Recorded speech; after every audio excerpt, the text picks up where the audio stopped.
Hello everyone. Now we discuss about the respiratory disease problem pneumonia. ठीक है, अब देखो निमोनिया क्या होता है। निमोनिया क्या है? Infection and inflammation of lung and lung parenchyma. जो भी लंग्स की पेरेनकाइमा सेल्स होती है, लंग्स होते हैं, उसमें इन्फेक्शन और इन्फ्लामेशन की जो कंडीशन होती है उसको बोलते हैं निमोनिया। ठीक है, अब जो इन्फेक्शन होगा, इन्फ्लामेशन होगा, उसके बाद में क्या होगा? Exudate consolidation of lung parenchyma. वहाँ पे क्या होगा? फ्लूइड है।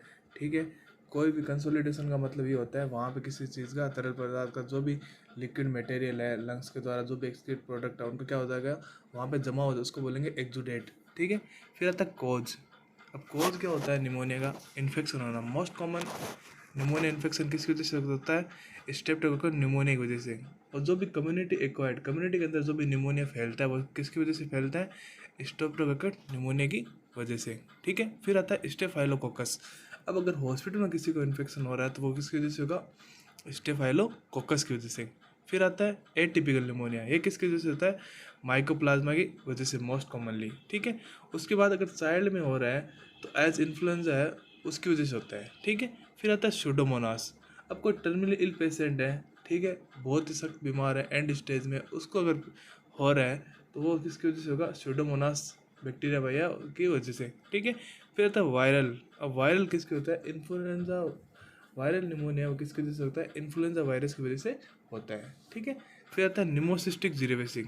ठीक है, ये किस में होता है? मोस्टली अगर एचआईवी के अंदर निमोनिया पाया जाता है तो वो कौन कॉज करता है? निमोसिस्टिक जीरेवेसिंग। ठीक है, प्रोड्यूस। अब एचआईवी के अंदर क्या होता है? Produce pneumocystis carinii pneumonia. अब निमोसिस्टिक जीरेवेसिंग क्या करेगा? अगर एचआईवी के अंदर निमोनिया होता है उसको बोलते हैं निमोसिस्टिक कैरनाई निमोनिया। ठीक है, फिर आता है साइन एंड सिम्टम।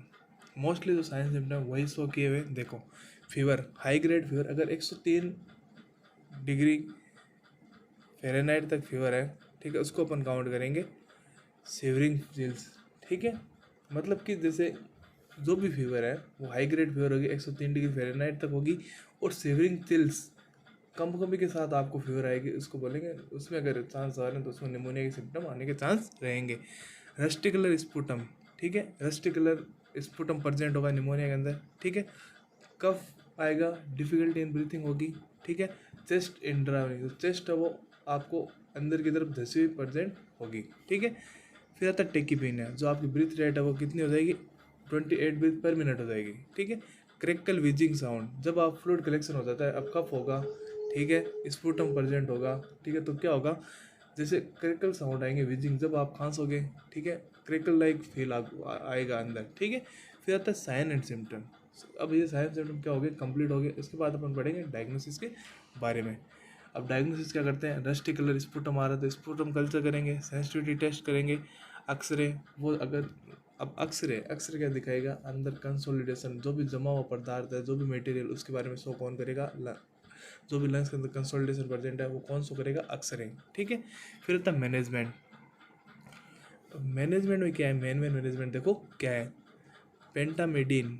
ठीक है, फॉर न्यूमोसिस्टिक कैरेनाइज निमोनिया। अगर न्यूमोसिस्टिक कैरेन एचआईवी की वजह से निमोनिया है तो उसको पेंटामेडिन अपन ड्रग्स ऑर्डर करते हैं। ठीक है, फिर आता है elevate the head of patient in at least 45 degree आप एंगल आफ्टर एंटरिंग फीडिंग। जब भी आप एंटरिंग फीडिंग करा रहे हो तो कम से कम 40 डिग्री का एंगल है, हेड को आपको 45 डिग्री एंगल पे एलिवेट करना, मतलब ऊपर उठाना है। ठीक है, फिर आता है complete bed rest for reduce oxygen demand. आपको पेशेंट को क्या करना है? अब वहाँ उसको क्या ब्रीथिंग डिफिकल्टी है, ठीक है, ऑक्सीजन डिमांड ज़्यादा है, तो आपको क्या करना है? कंप्लीट बेड रेस्ट प्रोवाइड करना है पेशेंट को।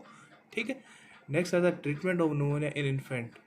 अब बच्चे के अंदर निमोनिया है, अगर 1 साल तक के बच्चे को अपन क्या बोलते हैं? इन्फेंट बोलते हैं। ठीक है, अंडर 2 मंथ ऑफ एज। ठीक है, अब देखो, treatment of pneumonia in infant under 2 month of as.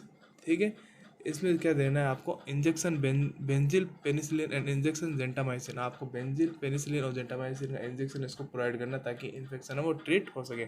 फिर आता है treatment of pneumonia in 1 year old. अब एक से बच्चा अगर इन्फेंट है, इन्फेंट से लेकर 2 मंथ तक का बच्चा है, ठीक है, जो पीछे ऊपर क्या दिया गया था? इन्फेंट से लेके अगर 2 मंथ से लेके जो इन्फेंट है, ठीक है, 2 मंथ के बच्चे से लेकर अगर इन्फेंट बच्चा है तो उसको देंगे पेनिसिलिन और जेंटामाइसिन। अगर 1 साल से बच्चा क्या है? बड़ा है, ठीक है, उसको कोट्रीमोक्सोल देते हैं, और 3 टैबलेट कोट्रीमोक्सोल कैसे देंगे? 3 टैबलेट पर डे देंगे। ठीक है, ये है निमोनिया का ट्रीटमेंट। Okay, thank you.